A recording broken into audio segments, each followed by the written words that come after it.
Welcome back to part 4 of our 2021 C8 Corvette convertible, high flow cats, and Corsair performance exhaust install.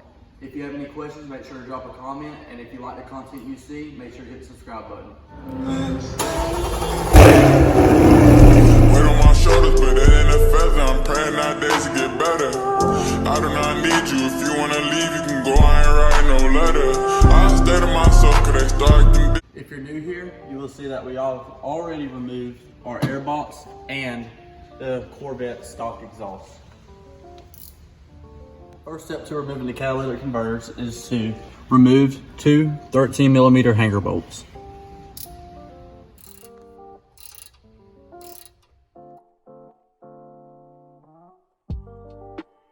Next step is to remove the heat shield from the headers. In order to do that, you're going to remove three 10mm bolts on the back side of the shield. It's a tight squeeze on the convertible, but it is doable.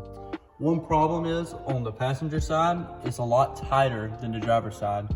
So in order to get more space to get your hands through, you're going to pull up on this bracket, and when you are done removing the bolts, you can bend it back down. With our heat shields loosened, we're now going to have to remove the O2 sensors to get access to these nuts.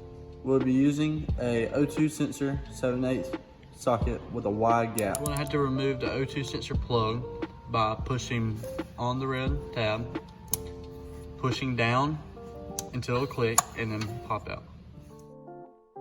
Once you're done with this side, all you're going to do is repeat the steps on the next side. Next step is to remove the inner header shield by taking out three 10mm bolts.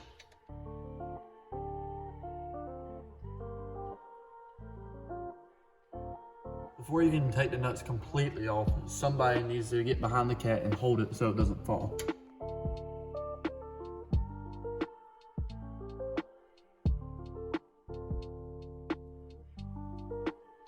Once your cat is completely out, you need to unclip and completely unplug your O2 sensor.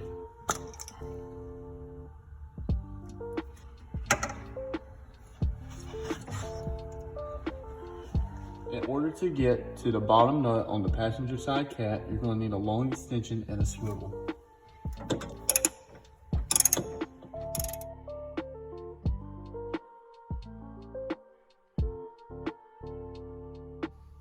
After a lot of hard work, the stock cats are now out.